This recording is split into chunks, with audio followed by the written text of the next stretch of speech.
Hi everyone and welcome to this new episode of Norwich Theatre Talks. You will notice that we're not in Podcast Corner this month, but we are online and our focus for this episode is new musicals. Now, let me wind you back 6 years ago to 2018. It's a really balmy summer here in Norwich, and at our Playhouse we're opening a little musical that has gone on to conquer the world. That musical was called Six. It had its world premiere at Norwich Playhouse before going on to the Edinburgh Fringe, where it took audiences by storm, and now you can see Six the musical in pretty much every continent around the world. On today's episode, we're talking about our amazing Festival of Musicals, which is at Norwich Playhouse from the 23rd to the 28th of July. 3 musicals playing Edinburgh style before they then go on to Edinburgh.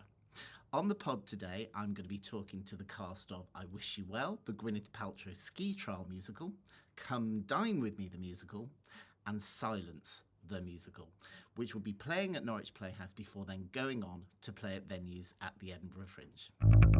Diana, welcome. It's lovely to chat to you. And now, in our Festival of Musicals, you are playing the Queen of Goop, Gwyneth herself.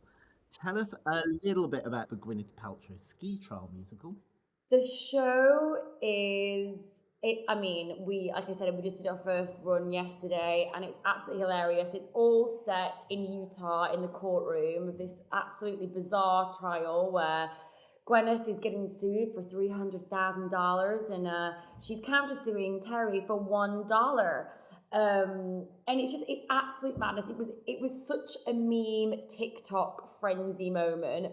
And I keep sort of describing it all as a bit of like an SNL energy, but with these incredible musical theatre songs. It's super fun, it's super light, and we all need a bit of it in our lives right now.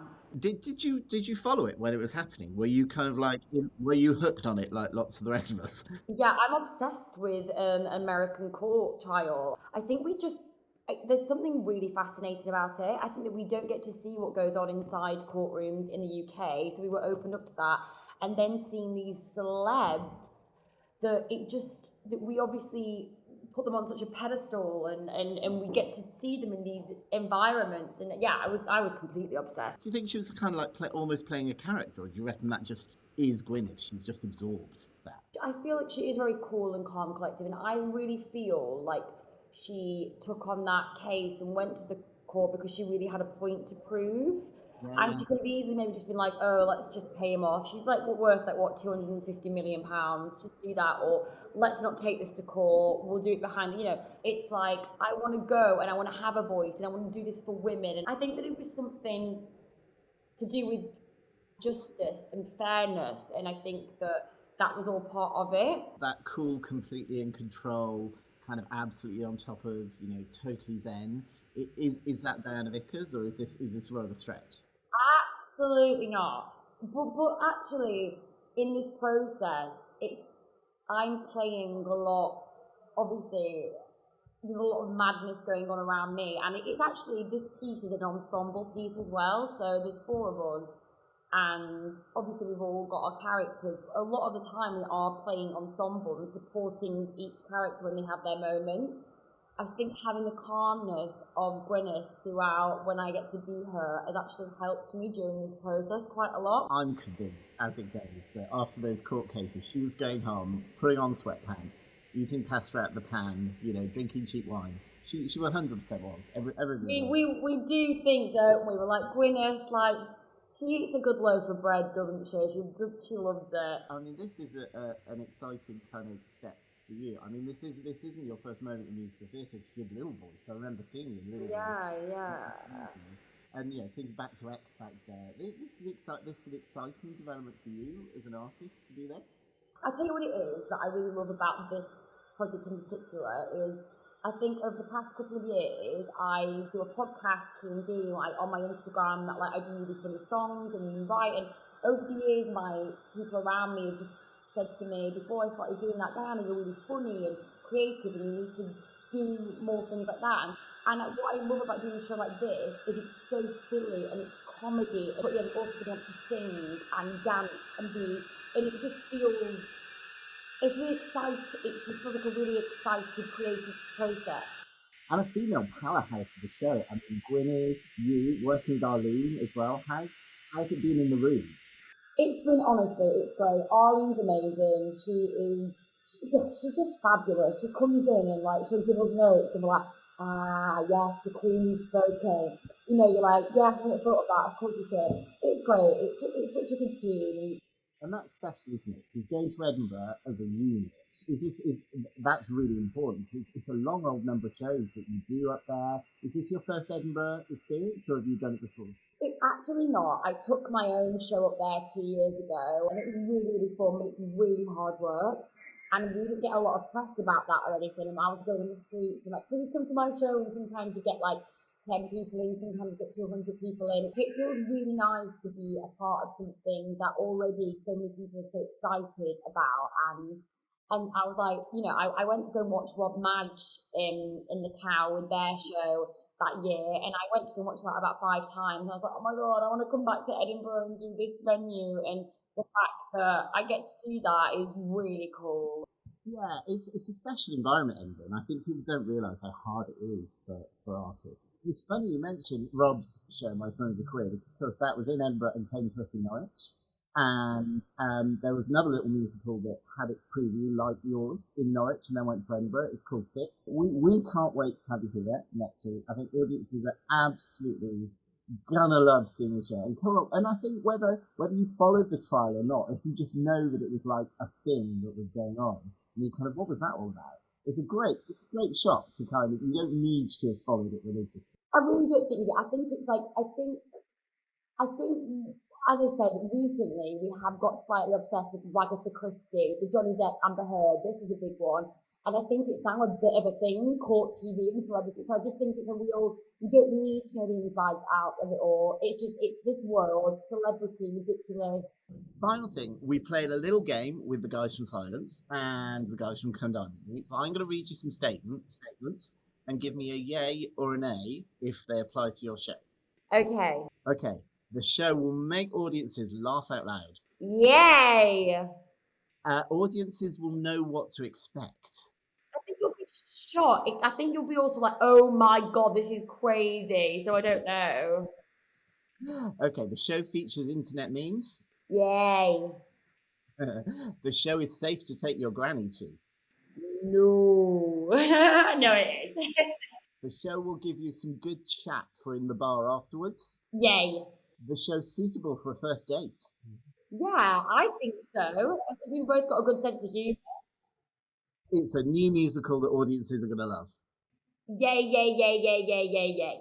Oh, Diana, it's been so lovely to chat to you. Thank you so much. And we'll see you in Norwich next week. Danielle and Harry, welcome. Thank you for joining me. Could you just give us a quick summary of Come Dine With Me? So I kind of like to think of it as it's a kind of a Scooby-Doo sort of whodunit following these 3 characters who we play, who are behind the scenes, the cameraman, the sound man, and the producer, during a week of filming of a Come Dine With Me, and things don't go quite to plan, and it's about sort of people coming together, I think. And people aren't always what they seem. No. And it's taken Come Dine With Me and heightened it, which of course a musical does, because it's people don't naturally, go into song. But it's all our characters are heightened, aren't they? Yeah. And so it's just easy to pinpoint those characters. Also, it's an hour long without an interval. Brilliant. There's something to be said for that, isn't there? You know. Like, I watched Six. Have you seen Six? I haven't, no. Which is brilliant. But it hasn't got an interval. It was like a little concert. Brilliant. It's funny you should mention that, because Six, the musical, had a little preview at Norwich Playhouse before going to the Edinburgh Fringe. And you guys coming to see us in Norwich, having a little preview before going to the Edinburgh Fringe. So, see you on Broadway, yeah? If that's true. It's written in the stars. It is. But you were with us for Les Mis fairly recently, Harry.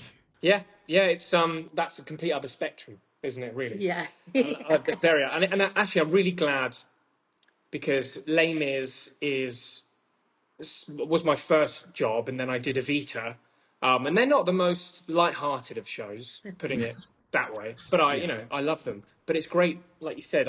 You were saying, I love a bit of comedy. Everyone loves a bit of comedy. You're really funny. And thank you. And I've not had a chance to really do any comedy professionally. No, not professionally. No, it's so nice and refreshing to be able to do something really light-hearted and play as much of the gags as possible, really, which we do. You've done a ton of musical theatre as well, Danielle, kind of the big titles and things. It must be really fun kind of not having to follow in those footsteps of people who've played those parts or other productions with something that's new and you can create and have fun with as you go along. Is that quite liberating? Yeah, as you say, I'm very old, so I've done quite a few things. I love an original cast or something that you can create with the writers. Like the writers are in the room, so Erin and Sam are in the room with us, and like we'll go, oh, what about this, and and that is so nice. It's like a trust thing, isn't it? I did The Witches at the National last year, and that again was a really creative process. That was a brand new show, and so the past two jobs, which is what we want, really, isn't it? You just put your stamp on it, and it's fantastic. I love it. It is liberating. I think Sam and Erin are really happy with the cast because it's almost like writing. Yeah, really hope they are. The writing suits every person, though, doesn't it? Does. No, but I agree with you. Everyone is cast perfectly. And it's almost like it was written for everyone. And so, guys, are you guys looking forward to Edinburgh? Edinburgh's an intense experience. It's hard for artists, isn't it? But it's great because you're just there with so many other amazing performers, so many other amazing shows. It's kind of like busman's holiday, maybe. I've been to Edinburgh a few times, but I've never been to the Fringe. And it's a big bucket list thing. I really can't wait. Also, I will say, normally I was at, can I do a massive name drop? Of course, go on. Okay. I'll just get ready to pick it up. Okay. The last time I performed, I've been to Edinburgh lots and lots, and I love it. But the last time I performed at the Edinburgh Fringe, I was doing Joseph and the Amazing Technicolor Dreamcoat with Jude Law. There it is. Yes. There it is. Heavy that one, but it's a good one. It's a good one, isn't it? Yeah. I know. And Johnny Lee Miller. There's another name. Okay. So we did National Jude Law there. You should have stopped at Jude. There's too much now. But we're going to play. I've got statements, right, about shows, and I want you to shout if it applies to your show to help people understand it. If your show will make audiences laugh out loud. Oh my God. Yes. Okay. Put your hand up if it's a show it's safe to take your granny to. Yeah. Yeah. Does it tug at the heartstrings? Yes. It does. Try to, anyway. Would your mum be shocked if she heard you singing the songs afterwards? I don't think she'd be shocked. I think she'd be pleasantly surprised. Is it gonna spark a good conversation in the bar afterwards? Yes. Yeah. Okay. Is it suitable for a first date? Yes. I think so. I think so. If someone took me on the first date there, I'd be thrilled. Yeah. Perfect. Thank you both so much. Thank you. See you soon. We'll see you very soon. Yeah. So, hi, Mark. It's really lovely to chat to you. Thank you for joining me. Thank you. Very nice to meet you. Very nice to be here. Your character doesn't need a lot of introduction, but tell us about the musical that he's featuring in. Right. So, Silence, the musical, is the unauthorised, and it's important that I stress that, it's the unauthorised parody of the Silence of the Lambs film. So it's for the people that know the film, it is the story as you know it, but kind of flipped on its head. The best description I've found personally of late is that if you imagine that Team America, the film with the puppets, and Book of Mormon had a baby, and you're about halfway there. Wowzers. Yeah, but it does follow the story of an FBI agent who is trying to hunt down a serial killer and requires the help of another serial killer and crazed psychotherapist in order to do that. So even if you've not seen the film, you'll still understand it. But quite an interesting challenge for an actor. I mean, I'm guessing you're not method and you've not sort of gone too far into this character. No, not so much. I mean, I'm certainly I've not gone full meat eating on it yet. No. I mean, it's a gift of a role, and obviously also you're very aware that it's, probably one of the greatest on-screen um, villains of all time. So there's a huge responsibility to the fans of the show, of which I'm one of the film. And obviously within that there are certain markers that I think are owed towards Sir Anthony Hopkins, that we have to obey. That's quite familiar territory for you lately, because I think the last time I saw you on stage was in Back to the Future, and you kind of trodden a similar path there, haven't you? And kind of a Yeah, great kind performer of. that did that role, and you want to be respectful, but also you got to. It's an adaptation, isn't it? Absolutely, and I think that's it. I think no one expects a like for like impression, but you do have a responsibility to the fans to hit certain markers and be respectful of the actor that's gone before, because they're the character, they're the people that created it. And yeah, we mentioned Back to the Future, but I mean, you've got some serious musical theatre credits of the kind of big title shows, haven't you? At that kind of large scale, is it fun as a performer being at this kind of studio scale and getting to play a little bit more? Is that quite a liberating thing, or is it scary? No, well, you know what? It's a bit of both, I think. I mean, the brilliant thing is with our fantastic director, Christopher Gattelli, is so collaborative. And so, it's two-sided, isn't it? Because on one hand, if you've got a brilliant idea and you bring it to the table, he's likely to say, that's in, that's fantastic. And so you've got to make sure you choose wisely. So you're not doing, I mean, not that I'd be doing jump splits or anything like that, but if somebody's going, and then I could do this huge leap jeté across the floor, Chris is likely to say, yes, that's in. I think coming to this off the back of Guys and Dolls, which, was so immersive, actually is very exciting and almost kind of follows on from that a little bit, because, you're able to involve the audience in a way that perhaps I might not have done prior to experiencing. Totally. And Edinburgh, that's exciting. I mean, you must have been up at the Fringe in the past before. It's but also daunting for a performer. It's an intense period of time, isn't it? How are you feeling about that? Well, you know what? I've never actually been to the Fringe before. I mean, I've been to Edinburgh a few times and love it. But I'm really excited about it because I just can't wait to experience kind of the overall buzz of, so many people creating brilliant stuff. Yeah, it's what's special about that festival, isn't it? Is that the number of people that go there to see theatre that's emerging from this country, and there's an open-mindedness of people that go there that you kind of just don't get. When people pick up a theatre brochure, I see it all the time. They go, "Oh, well, I like that. I don't like that." They're kind of going, "No, I'm free at that time. I'll try it." That's really nice.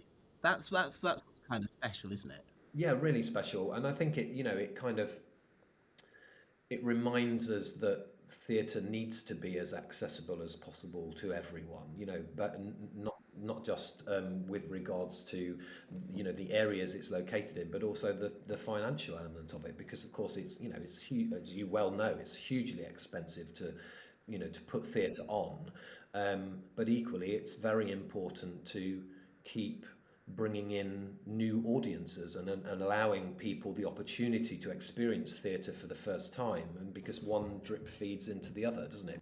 And that's where I think things like stage adaptations of well-known films, parodies, are a great way of that, aren't they? Because there's a safety net, because you know the story, you kind of know Absolutely. the characters vaguely, and it's a kind of soft landing in a theatre, isn't it, for people? And is that what people will get from Silence? Yeah, they'll get that and much, much more. Oh yeah. Yes, it's. I mean, don't bring the kids, but bring your inner child, and it's it's yeah, it's a hysterical journey. I mean, it's just geniusly written, very, very funny, and kind of allows us to go into a bit of escapism. Come be open-minded. I assure you that you will forget where you are, and the hour will go like that, and you will laugh till you cry. Well, we're really excited about giving you your first kind of pre-Edinburgh preview in Norwich. Have you toured to Norwich before?